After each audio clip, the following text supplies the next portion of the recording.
The story kicks off with a few dudes making their way down a corridor, in a place that has all the vibes of an abandoned warehouse. One Wako, who seems to be the leader, gives a side eye to a busted door, pointing out their escape route. Heading down the hall, he orders his whole crew to follow him, making a beeline for this supposed exit. The second they open the door, they totally freak out at what they see. As soon as they open it, they come face to face with a mess of eyes, legs, arms, and a whole lot of ketchup, if you catch my drift. Then they look ahead and spot a glowing ritual circle on the floor, with a bunch of folks doing some good old-fashioned juju. The kind that's strong enough to win over that cute girl you've been crushing on. The two of them think this little group has got to be kidding. But then, out of nowhere, everything starts to glitch out. Suddenly, we see a kid who looks like our MC, and apparently he was having a nightmare. He sits up in bed with his hand on his head, looking like he's got a killer migraine. The kid tries to figure out what just happened. As he reaches for his mug, we see some weird monster drawings next to our MC, like a cyclops octopus and a demon, showing he either has a wild imagination or is just a little out there. Holding his mug, the MC glances at his phone, which is ringing off the hook. On the phone, an urgent news notification pops up, but before he can check the message, he gets startled by something outside his window. And just like that, a crazy gust of wind bursts into the room, leaving the MC frozen in the middle of the mess. He starts putting on a jacket while deciding to check another room in the house to see what's going on. The MC heads down the stairs of his house and hears some strange noises. When he gets to the living room, he walks right into a horror movie scene. These cloaked figures notice the MC's presence and immediately look his way. The MC freezes on the spot, thinking things have just gone south big time. Without a second thought, he turns around and bolts. The kid manages to get into a room, slamming the door shut behind him. As soon as the door is closed, the kid throws himself back in desperation. Leaning against the door, he yells for them to get lost, threatening to call the special division, kind of like calling the cops on your noisy neighbors. After a moment, with his face dripping sweat and his heart pounding, he wonders if they've left yet. In a panic, the MC grabs his phone and thinks about calling the special division. While he's trying to call, yelling hello, a bunch of weird hands appear at the window, and he gets ticked off, wondering why nobody is picking up. Just then, a giant creature with spider legs pops up in front of him, asking if he was the spy from the spider god's ritual. The red-eyed monster glares at him and starts putting him down, calling the MC pathetic and inferior. The MC lets out a scream of pure terror as he comes face to face with this abomination. In an act of courage, or maybe desperation, he charges at the giant, trying to land a punch and telling the thing to get out of there. But the creature grabs his arm with zero effort, saying that resistance is futile. Even while trapped, the MC curses up a storm and tries to break free, attempting to escape. The monster says there's no escape, but the MC manages to wriggle free and starts running like his life depends on it. He gets into another room and slams the door shut, terrified. But then a creature covered in bubbles blocks the way, and the MC screams for it to get out of his face. He looks at that disgusting thing in the doorway and thinks he's in deep trouble now. He's surrounded with nowhere to go. In the middle of the warehouse, the MC looks around terrified, asking who's there, until a mysterious voice echoes, asking if he wants to live. A figure covered in a dark blue cloak begins to materialize in the air. The figure reveals herself to be a blindfolded woman in a nun's habit, floating with a bluish energy, like some kind of saint. The MC stares at the floating woman with his jaw on the floor, completely clueless about this whole apparition. The woman introduces herself as the strange editing system, whatever that's supposed to mean. The MC is confused and asks what kind of system she is, and if she's some sort of evil goddess here to collect his soul. The woman says her title doesn't matter, and tells him this is his newbie prize, creating a sphere of energy in her hand. Out of nowhere, a mysterious treasure chest appears in front of him. The woman explains that he can combine 5 random materials to create his own servant monster. The MC wonders what those glowing cards are, and the woman explains that the outcome depends on the mix, calling his hand the chaotic hand of creation. The kid gets a little flustered by the compliment and says she's laying it on a bit thick. The sound of the creature trying to break down the door snaps the MC back to reality, reminding him that he's about to become dinner. Surrounded by the cards, he asks if he can mix them all at once. The system says yes, but warns him there's an important catch. The woman explains that if the mix is bad, you'll get total junk, kinda like putting strawberries in your coffee. The MC thinks that's a terrible comparison as the door is just about to give way. With a look on his face, like he knows exactly what he's doing, he holds the cards and says he already has the perfect plan. Inside a magic circle, the MC begins the ritual, commanding the monster to obey, and the system woman completes the order. The MC proclaims himself the saint, who blesses the world, and says he will twist fate with his hand of chaos. Focused, he extends his hands and orders the birth of his first monster, expecting something epic. And the result is a little yellow balloon with a spooky face, described as a 2-star fear balloon. The MC just stands there, looking like a total idiot, staring at the balloon in disbelief. Annoyed, he complains that he wanted a real monster, not a Halloween decoration. The woman says it turned out great, but he gets mad, asking how in the world this is great. The The door breaks down and the giant spider enters the room, announcing that the party's over. The MC yells at his crying balloon, asking how the enemy can possibly be stronger. The monster charges forward yelling for them to perish, but the yellow balloon musters its courage and flies right at it. The system announces that the monster leveled up and gives him a choice of skills. The MC, surprised, quickly picks Absorption Aura and Hellfire Whip. In a flash, a flaming whip cracks the spider right in the face, which definitely wasn't expecting to get smacked like that. The creature hits the floor with a thud, kicking up dust and wondering what that was. The MC looks at the whip in his hand, surprised by his own power. The monster glares at the kid with pure hatred and wonders if he's one of the so-called awakened. The MC turns to the system woman and asks if he's now part of the awakened club. The spider, absolutely furious, screams that the awakened ones are nothing but trouble and that the kid is about to be taken out. The little yellow balloon flies forward to attack with a tiny battle cry. The monster gets the balloon stuck to its face and, totally confused, tries to figure out what this pest is. Seeing the creature dazed, the MC praises his fear balloon and tells it to keep distracting the enemy. Without wasting a second, the MC leaps over the monster and preps his final blow with the fire whip. He brings the whip down with everything he's got and shouts the name of the attack, Hellfire Whip, just to add some style. In the middle of a fiery explosion, the creature screams desperately for its lord before getting toasted. The MC watches the system screen congratulate him for the rare item poison sac. With a smile of relief, he looks at his monster and thinks the worst is over. But then he hears cries for help coming from the street, which kills his happy vibe instantly. The MC looks out the window to try and figure out where that call for help came from. He sees several spider monsters crawling up the buildings and spreading out, and he's freaked out by how many there are. The city is in chaos, with webs everywhere and monsters climbing everything, looking like a nightmare. A man trapped in a web screams, begging for his life, saying he has a family. Another guy hides in terror, asking where the special division is when they're needed most. We see several people trapped in cocoons, like a spider's food stash. One of the creatures moves in to have a little snack on another victim. Back in the room, the MC finds it weird that the city's defense system hasn't activated and suspects something is wrong. He thinks about the failed phone call and starts to believe there might have been some sabotage. The fear balloon says they need to do something, or the whole city will become an offering. The kid gets serious, thinking that if the god of these creatures shows up, then it's really game over for everyone. The little balloon tries to help lift a box, but slams right into the corner, proving that strength isn't its strong suit. The box falls to the floor and the balloon is left there, lying on the ground. Seeing his little monster whimpering, the MC asks, annoyed, if it's really a 2-star or if he got ripped off. He tries to cheer up the balloon, named Xiaoqiu, saying it can beat stronger monsters, giving it a little self-esteem boost. The balloon starts to cry and fly around in circles, in a scene that's both depressing and hilarious. Suddenly, the balloon stops crying, its eyes turn red, and it unleashes a powerful aura. The energy explodes and spreads across the city, bursting over the tops of the buildings. Meanwhile, the city continues to burn as the monsters run wild. A group of agents in suits from the special division finally shows up on the street, firing at the monsters. One of the agents, holding a heavy weapon, just lets it rip against a monster and screams, totally furious, for the creature to go meet its maker. But the beast counters with a massive swipe, sending the agents flying. The other agent yells his partner's name, Old Lee, while his colleague in the background is also in shock from the beatdown. Out of nowhere, a colossal spider appears, ugly as heck, with poison sacs on its body, laughing and introducing itself as Gusa, a priest of the spider god, telling everyone to surrender to this Atlatchnatcha thing. The squad leader raises his hand and orders Squad 2 to fall back so they don't become Monster Chow, telling the rank 4 awakened to get ready for a fight. 3 of the awakened launch their magical attacks all at once. The giant monster doesn't even feel a tickle and lets out a sinister chuckle as the attacks explode against it, doing nothing but making smoke and noise. The group's leader gets a look of disbelief on his face, realizing the creature came out completely unscathed. He gets ticked off and wonders how a bunch of rank 4 and 5 guys are supposed to take that thing down, also questioning where on earth General Li Xuan got to. The leader then screams for the team to keep laying into it, saying the beast can't leave the West District and that they have to protect Hang City no matter what. The battle rages on, with the leader yelling for the soldiers to maintain the hail of bullets and for the awakened to spam their skills without holding back. Taking all sorts of hits to the face, the giant monster lets out a cry of pain, but still has the nerve to call its opponents pathetic. Just then, a whip appears out of thin air and wraps around the spider's leg, while a voice announces that it and its lord have really worn out their welcome. The giant creature is caught by surprise and is totally confused as an explosion goes off on its body. Looking up, the monster sees a mysterious figure on top of a building and asks who the wise guy was that attacked it. Up on the roof, the MC appears with his flaming whip and the fear balloon, which is now also on fire. The giant creature glares up at the MC from below and asks who's interrupting its lunch. Masked and whip in hand, the MC calmly replies that the monster isn't worthy to speak to him and that its master should come in person. The huge monster gets furious and calls the MC arrogant, asking if he thinks he's some some kind of god. It adds that his whole tough guy act doesn't fly with the great spider god. Back on the rooftop, the MC, next to his little balloon, scoffs at the creature's thoughts, commenting that it really has become just a bug since its brain stopped working. The giant spider doesn't appreciate the taunt and, with a furious scream, orders its smaller minions to go up there and devour the MC. Obeying instantly, the spiders start climbing the building at an insane speed, rushing toward the MC, who waits casually at the top. Down below, one of the agents sees what's happening and panics, yelling for him to get out of there before he becomes an appetizer. But the MC doesn't even blink and, holding out a hand to his partner, he drops the line Xiao Qi. You know the drill, activate the absorption aura. The little balloon obeys instantly and a sinister energy begins to form, while the MC holds his whip, ready for the party. This energy explodes in the blink of an eye, creating a giant circle that covers the top of the building and descends, engulfing everything. The giant spider and its minions are caught dead in the energy wave, with nowhere to run. The agent's leader is blown away by what he's seeing. As his comrades are sent flying from the impact, he thinks to himself that this must be Morning Star class power. One of the spider's offspring screams in desperation as it's consumed by the mysterious energy and gets sent packing. Guso itself, feeling that things have gotten serious, thinks that this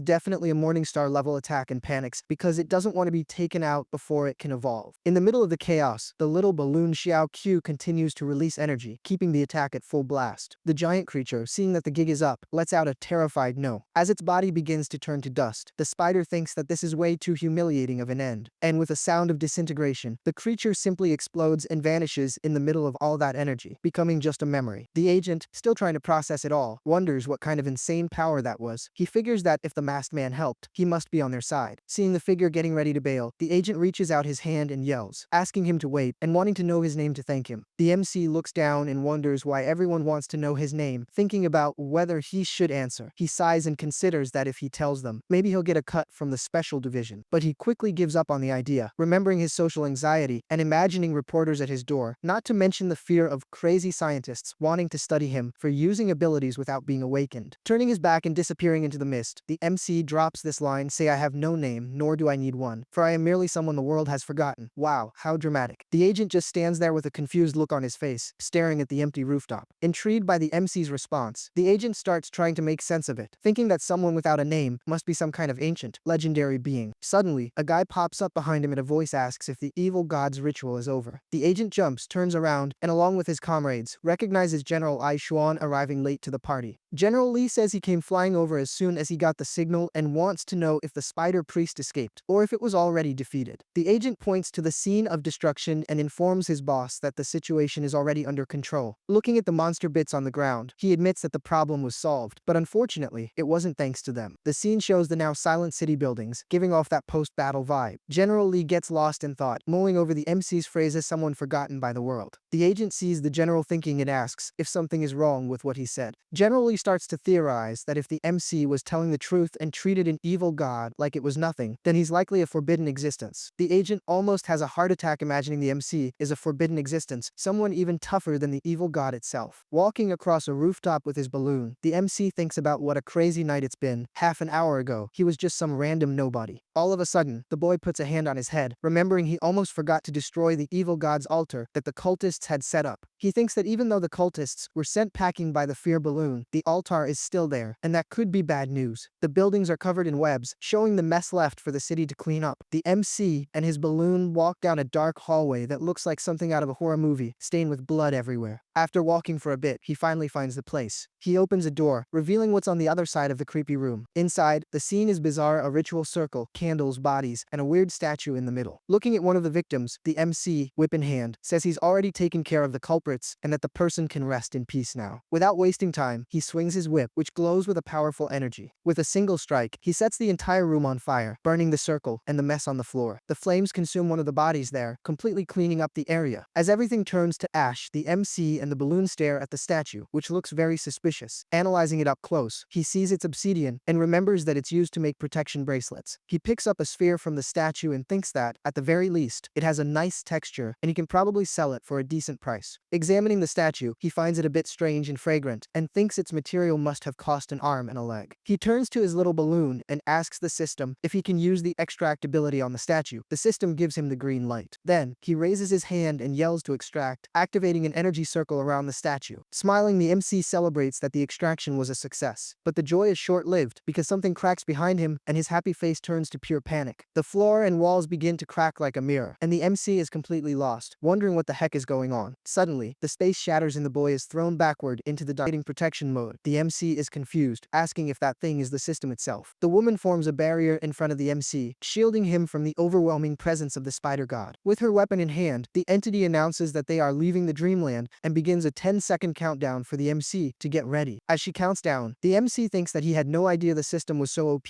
With a single strike, it severed the connection to the god and reversed his mutation. With a confident smirk and being protected by the system, the boy thinks that now there's nothing to fear. He lunges forward with his hand outstretched, telling the god Atlatch that he didn't come all this way for nothing and that he's taking a souvenir. The creature recoils in annoyance as the MC yanks a strand of glowing silk right from its eye. The space begins to shatter and the escape is almost complete. The system and the MC see the portal opening for their exit. The countdown hits 0, and as he's pulled away, the MC gives a wave and calls out a goodbye. See ya around to the spider god. The boy is shot out in a flash of light, returning to reality. Back in the room, the MC pulls himself together next to the system's figure, while the little balloon floats around, a bit dizzy from the trip. Holding the spider god's silk, the boy celebrates his profit and realizes he's already back in his room, safe and sound. The hooded figure congratulates him for escaping an evil god, informing him that he has completed 2 out of 5 of the survivor achievement, and that his authority level is now 1. A screen pops up showing the item fragment of the Dreamland Bridge, which can open the bridge once. The description ironically asks if he wants to face the evil god again. The MC is just pondering, wondering what the heck this whole authority thing is about. The system entity gives it to him straight. For every authority level he gains, the host gets a surprise chest that could have top-tier items or absolutely nothing. The MC is ticked off, thinking what kind of cheap shot reward gives you an empty box. Staring at the ball of web he snagged, he asks the system to shed some light and ID the material. The system screen pulls up the item's stats. It's a 5-star spider god's thread from some bizarre evil god that isn't even a spider, and it has a divine power that can mess with anyone's head. The MC is blown away that a single thread is worth 5 stars. His eyes even sparkle as he imagines that if he yanks off the creature's limbs or eyes next time, he should get at least a 6-star item. The entity continues the lesson, explaining that even junky materials can create a Morningstar class monster capable of wiping out a city, and he also gets 10% of his subordinate's power. In his room, the MC's mind starts racing, concluding that if he farms enough items, he'll become a god in no time. Holding the thread, the MC cracks a sly grin and thinks it's probably best to keep a lid on it for now. Out of nowhere, someone pounds on the door, and the MC nearly has a heart attack, asking who the funny guy is. A voice replies that it's the Special Division and tells him to open up. The MC goes into full-blown panic mode hearing Special Division and shoves his little balloon monster, telling Xiao Q to hide. After hiding his partner, he heads to the door to see who's disturbing his peace. When he opens it, he's face to face with a smiling woman. She introduces herself as Officer Ning and asks if he's aware of the little party the monsters and occultists threw in the building. The MC stays quiet for a second, eyeing the officer's hand with suspicion. Officer Ning's hand is strategically placed on her piece, ready to draw if the MC tries anything funny. Looking like he's seen a ghost, the MC says yes and nervously spins a yarn. He claims he hid in the closet and played dead before the monsters even showed up, barely making it out. Officer Ning gives him a quick scan and sees no evil aura, confirming he's just some broke civilian. She then asks to give the room a once-over, and he agrees. In the room that looks like a tornado hit it, the MC asks if insurance will cover the busted wall and also asks if they've defeated the spiders. The officer lays down the hard truth, saying he's lucky to be alive, since his neighbor turned into a puddle of melted wax and spider silk, making the kid just let out a lame-o. On her radio, the officer reports that she found a survivor on the 7th floor, unharmed and with no evil aura. Command thanks her and gives her the all-clear to head back to the office. The officer signs off and complains that she's totally wiped and that the team is short-staffed. She grumbles that she still has to hunt down a chief who walks around with a yellow balloon, but the MC cuts her off by pointing out her mic is still hot. An angry voice on the radio, probably the so-called chief, yells for Ning to get her butt back to the office in 5 minutes to explain herself. The officer freaks out, stammers an apology, and bolts out of there like a madwoman. Watching the woman vanish down the hall, the MC closes the door and takes a deep breath, relieved the unwanted visitor is gone. Suddenly, he stops with a hand on his chin and a worried look, wondering if he left the oven on or something, showing the city at night completely empty. A hand picks up a piece of paper from the ground, which has a weird-looking symbol drawn on it. A woman holds the paper and cracks a smile that spells truth. trouble. After that, it shows a few guys putting out the fires in the city. On TV, the news anchor reports on the previous night's disaster in the North District. The final count was 115 casualties and 74 survivors, and the investigation is ongoing. Lying down, the MC tries to catch a nap, but it's tough with all the noise outside. Out of the blue, his monster appears in front of him, trying to wake him up. The MC wakes up with a jolt and tells the balloon to get lost, while the creature keeps buzzing in his ear. Sitting up in bed, he yawns and stretches, trying to get his bearings after that crazy night. Looking at the balloon near the crater in the wall, he wonders what that noise was, then he figures it must be the wind, and that he needs to call a handyman ASAP. Standing next to the massive hole in his room, the MC puts on his jacket, while down below, someone is watching him. The scene shows a girl on the street, looking up, right where the MC is. Now on the sidewalk, the MC is taking a stroll through the city. Stopped in the middle of the street, he looks at the buildings, trying to remember where that renovation company is. Suddenly, a girl yells Lu Yu from behind him. He turns around confused, not knowing who it is. This girl, Tang Wan, shows up in front of him and asks what he's doing in the East District. He recognizes her and pulls her name from his memory. He explains that his place got turned into Swiss cheese and he came looking for repairs. The girl, all worried, asks if he got hurt, and he says no. With a friendly smile, Tang Wan invites the MC out for coffee. He accepts immediately. After all, you don't turn down a free meal. The two of them cross the street together in a slightly awkward silence. While they're eating, the MC feels shy, wondering why she's sticking so close to him. He remembers they barely said hi in school, so the whole situation feels pretty suspicious. A flashback shows Tang Wan surrounded by a bunch of simps praising her beauty and athletic talent. The MC concludes that they're from two completely different worlds. Another memory shows him in the classroom, drawing all by himself, while people gossiped about him being the weird orphan who draws strange things. Back in the present, he decides to shake off the past and focus on the now, and he remembers he farmed a bunch of items from the spiders and can already create a new monster. Just then, while chewing, the MC has an epiphany and freezes, paralyzed by a brilliant idea. Standing on the street like a statue, the MC looks like he's ascended to another plane of existence. The girl notices his system has crashed and asks what's wrong. He looks thoughtful, his gears turning about something important. All of a sudden, he turns his back and starts walking away, giving photos of the MC. With that backdrop, she says, "I'm back, Lu Yu," showing shelves filled with the MC's relics, all labeled with dates. There are pajamas, a pen, a little note, and even a jar with his hair in it. The room is a bizarre shrine to the MC, with pillows, dolls, and cardboard cutouts of him everywhere. The girl's hand reaches for the shelf and grabs a folded piece of clothing that she must have borrowed from him. She hugs the clothing tightly and turns bright red, looking like she's in heaven. Lying in bed, clutching the MC's pillow and clothes, she whispers his name with a bizarre level of neediness. Honestly, it's kinda reminding me of myself. The scene cuts back to the MC on the street, who feels that shiver down his spine you get when you know someone's watching. He looks around, completely confused, and wonders if the weather suddenly changed for it to be this cold. Back at his pad, the MC stretches happily, saying he's got everything sorted out. The repairs are coming in a few days, just as the balloon Xiao Q flies over to him. The MC catches Xiao Q and tells him to chill out, reminding him that he hasn't even eaten lunch yet. He pulls up several screens and decides to check out the loot he scored the day before. One screen lists the items: a 1-star rare poison sack, 5 normal sacks, a 3-star epic mutant egg, the 5-star spider god's thread, and a morningstar class egg. The description says the egg came from a mother spider on the verge of evolving. It was corrupted by a bizarre energy and the evil god's aura, giving it an absurd amount of potential, and its rating is based on what it can become, not what it is right now. Looking at the screen, the MC is confused, wondering where this jackpot egg even came from. He remembers that monster of a spider he fought and is shocked to realize that brutish thing was a female. He wonders how the females of the species can be such brutes. Holding the weird egg, he wonders if it's alive and calls for the system's tech support. The system entity pops up with a ton of swagger and says it's always on the clock. The MC asks if the egg counts as a living being. The entity explains that an egg or embryo counts as material, but if the creature is on the verge of hatching, then it can't be modified. Holding the item, the MC understands he has to race against the clock before the thing hatches. Smiling, he gives Xiaoqi a little pat and calls him a good boy. He asks if he can use the items to upgrade Xiaoqiu. The system says his authority is too low and suggests creating another monster, which makes the MC think the balloon will become useless. Surrounded by energy, the MC tells the system to get the editing party started. With his hand outstretched, he commands the system to extract the broken pocket watch and the poison sack. The 3 items, the watch, the egg, and the poison, float and glow, starting the fusion process.